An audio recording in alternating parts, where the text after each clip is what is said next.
device so smaller. That's why ARM architecture has been taken over the market for such a long time. So here we do have a chance to solve this device driver problem. What we have to do is that we have to push the drivers upstream. So if we put device drivers upstream and to get into the kernel, once it is accepted, then the open community is going to maintain it. In other words, if there is a version change, the driver itself will be maintained, and we don't have to worry about that.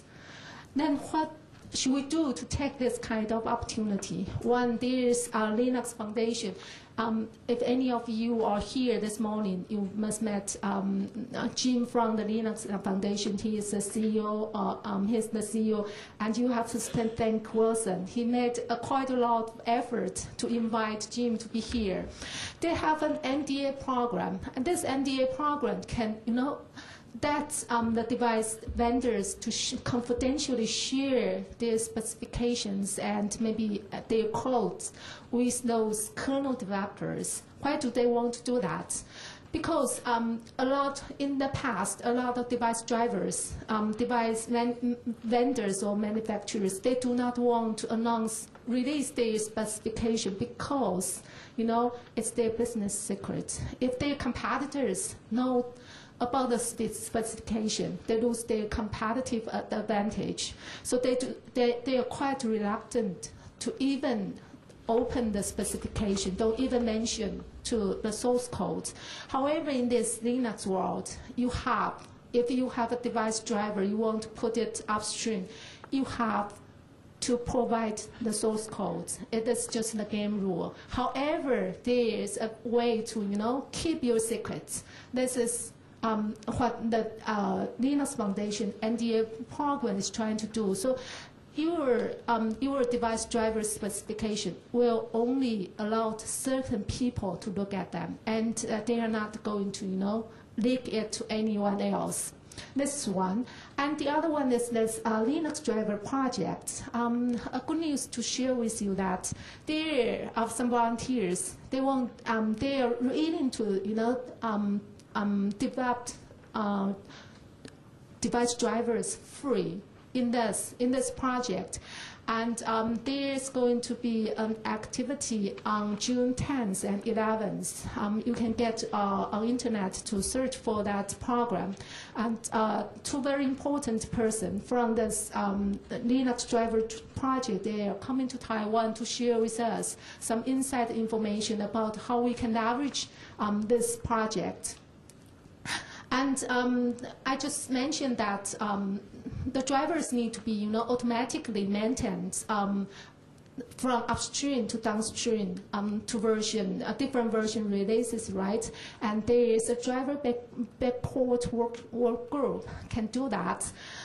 And however, for us to do this, we don't want to naively think that it is so easy and simple. It is not. If it's very easy, then everybody has already been doing that. So we still need to do what? We need to plan ahead, because it takes time before you can push your device driver's code to be upstream. So we have to plan ahead. Once you start to design the device, you have to think about how you want to do to push your device driver code up to the kernel, so you can have that in time when you are ready to release your hardware.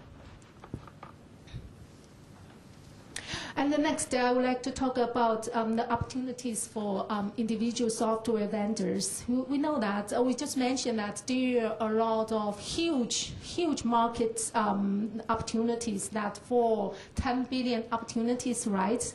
And those for 10 billion opportunities, you need to have lots and lots of applications to be successful.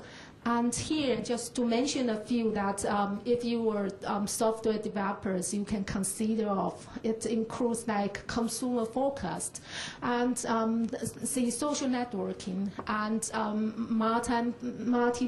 multimedia playing, information, entertainment, this kind of things. As at the moment, is the most popular area in the consumer markets. And for the enterprise, I just mentioned CRM, ERP, Salesforce, automatic systems, etc. And the other thing you can think about is that currently there are some existing applications, and especially for those killer applications on top of x86. It is a good opportunity for us. If we can port these applications onto the Marvelin, then when the ecosystem starts growing, when the ecosystem becomes production wins, you got the opportunity. You got to sell new applications. So this is a few areas to share with you. However, if we want to have our applications to be successful, we cannot just sitting there get a key application and naively think that we can just port it to whatever platform and it is going to work. It is not going to work this way. We have to think ahead again. For one, if your target is consumer, the user experience is very important. Consumer, they don't want to think too much. They want to have very simple, easy using experience. So here, you have to think about what to do. So the clutter topic just shared by Terence with us. You can use clutter to develop your applications, and later your application is browser-based. As you can see, at the moment, there are 80% of the time when the person who is using their computer, they're using their browsers for most of the applications. The second one is email clients. So if we know this kind of behavior, we'll know that what we are going to do if we want our application to be successful. And if we are going to port the existing solutions, we have to think about the mobile user experience. And the mobile users, they are different, maybe different from those users who are using the PC. So we have to put them in the center and think about, again, what they will want, how easy it is for them to use their mobile device to do those work they want to do. This is another area.